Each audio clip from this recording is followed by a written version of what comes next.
pretty hard off the rim, something we don't usually see from him. A couple guys missing free throws and just not a very smooth game, maybe too many turnovers.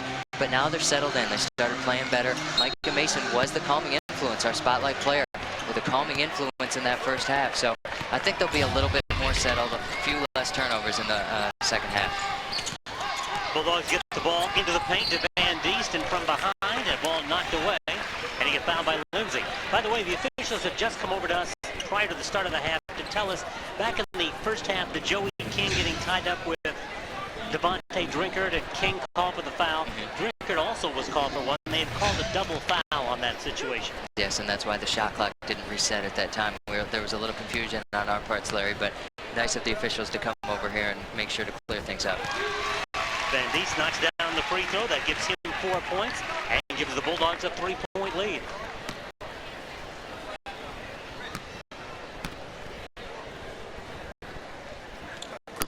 The junior from Bettendorf makes it a 5-point game for him and a 4-point lead for the Bulldogs to start the second half. And what do they do early on? First possession, they try to go inside. They get it to Seth Van Diest, and Seth does what he didn't do a great job of. Well, he did do a good job of, excuse me, he did a great job of drawing fouls in the first half. Couldn't finish at the free throw line there. He knocks down 2. Here's Desmar Jackson, who was out most of the first half with foul difficulties. Brown Searles with the basketball, and he got pushed, and so the foul called against the Bulldogs. Carter with his second foul.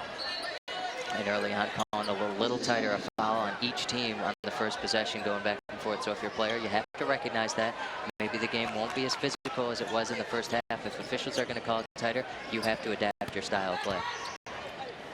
Brown Searles getting the basketball to Dantiel Daniels.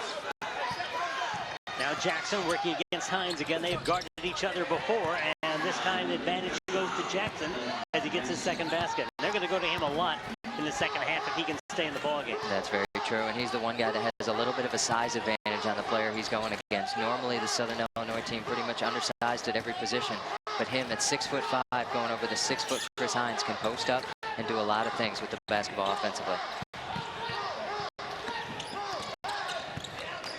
Carter working against the defensive Lindsay, gets away from him. Here's Hines for 3.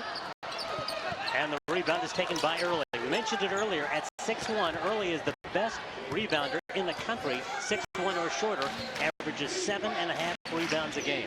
And 4 already for him tonight, so at halftime, just above his, going just above halfway through his average, right on pace for that 7.5 number. Brown Searles works against Carter. Here's Jackson getting it back to Brown Searles. The left-hander cranks a 3-ball. Brown Searles, he knew that one was going in as soon as he let it go, started backpedaling before the ball was even out of his hand almost. A lot of confidence from Brown Searles on his first shot in the second half. Brown Searles, the cousin of Chris Lowry, who'd been the head coach at Southern Illinois, and he decided to stay for his senior year even after his cousin was dismissed. And he's been a big add for Barry Hinson because he can do this. He can knock it down from the outside. He's a guy with experience. He started for most of 3 years, came up the bench as a freshman, played a lot during that year as well. So a guy with a lot of experience. He's been through the ups and the downs in the valley. And when you can shoot it like that, like he just did there, that's pretty helpful as well for a team that struggles scoring the basketball. Daniels out, Drinkard in for Southern Illinois. Ben Simons looking to get on track. Maybe he just has. And Ben, a guy that was really quiet in the first half, got fouled on a 3-point attempt earlier, made 1 of 3 free throws, something we don't usually see from him. That 3 settling in, hopefully will give him a lot of confidence going forward. First basket of the game for the Bulldogs' leading scorer on the season. Jackson pulls up and fires. The offensive rebound by Early. Lindsay lets fly. And Clark lands the rebound. That will be his 4th. But the Southern Illinois team still crashing the glass hard. You see Lindsay shot that one from the corner and almost got the rebound on the opposite side of the basket. They never give up. They keep battling and try to get every chance that they can. Here's Carter looking in against the Saluki defense. Threads his way into the lane, finds Simons. Lets fly. Van Diest scraps for the rebound, but it's taken down by Lindsay. Southern Illinois with a chance to tie it with a 2 and take the lead with a 3. Early drives the baseline, got it blocked by Clark, and there was a foul. No, it's just out of bounds. Out of bounds off of Southern Illinois. Great basketball. Good defense by Drake, knowing their personnel, knowing that Early's a guy who wants to take it off the bounce and get to the rim. He's an athletic player. We saw him with that explosive dunk in the first half. Wants to get to the rim with the chance to finish that time. Straight up, cut off his driving lane, made him step out of bounds as he went up with that attempt. Joey King with 3 fouls comes into the lineup as Van Diest will leave. Bulldogs trying to stretch a 2-point lead. Van Diest on the bench momentarily as Hines fires from outside and drills the 3-ball. Chris Hines, his 53rd 3 of the year, second on the team to Ben Simons in that category. And we've seen 2 seniors step up with 2 big 3-point baskets. Ben Simons a couple possessions ago. That time Chris Hines on the inside out from Joey King. So good to see those guys knocking down a few shots. Hopefully that'll build the momentum. Early misfiring off the baseline. Rebound to Hines.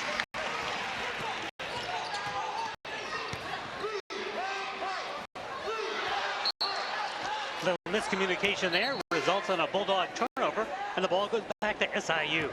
And one of those turnovers that made Coach Mark Phelps and his staff so upset in the first half, getting off the bench in a hurry that time to tell Chris Hines to keep his dribble alive. Don't stop your dribble up there and let the Southern Illinois defense trap you, because that's what they do so well. Once you pick it up, they get in the passing lanes, don't give you anywhere to go, make you panic as a ball handler. Anthony Bean Jr. comes into the Southern Illinois lineup.